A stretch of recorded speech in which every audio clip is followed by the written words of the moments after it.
Is the US planning to snatch Cuba's former leader Raúl Castro Maduro style? Listen up, because there could be something shady going on. A bunch of news outlets are reporting that the Trump administration is preparing criminal charges against the 94-year-old former Cuban president. Trump was asked about it on Air Force One, but wouldn't comment. Let DOJ comment on it.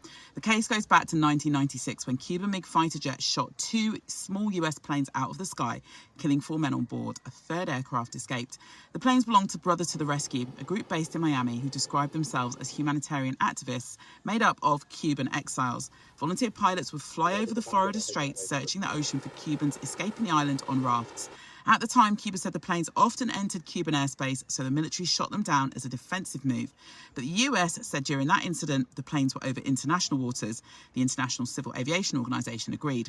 Now, Fidel Castro, who was president then, said he gave orders for the flights to be stopped, but didn't specifically say they should be shot down. Raúl Castro, Fidel's younger brother, was Cuba's defense minister at the time. It's being reported the planned criminal charges against that Castro are linked to the 1996 attack. Now, this is what's up. Actual head of the CIA, John Ratcliffe, was in Havana days before these reports dropped. Reuters says he met Cuban officials and even Raúl Castro's grandson. And all of this is happening while regular people in Cuba are struggling on a daily. Authorities there say the country is out of fuel, blackouts last days in some parts, and the US sanctions against the islands are worsening the fuel and food shortages.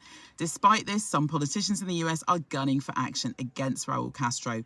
Florida Governor Ron DeSantis reacted on X saying, "Let her rip. It's been a long time coming." And the reason this situation could be compared to Venezuela is because earlier this year, Venezuelan leader Nicolás Maduro and his wife, who were also facing US criminal charges, were captured by US forces in the Venezuelan capital, Caracas, and taken to New York to face those charges. But the timing on the Grande Castro situation in Cuba is kind of wild, because a US Justice Department official told Reuters the charges against Castro could be announced on Wednesday, May 20th. And Wednesday, May 20th is Cuban Independence Day. That's your Caribbean News Update from the Breadfruit News with me, Jenny Steele.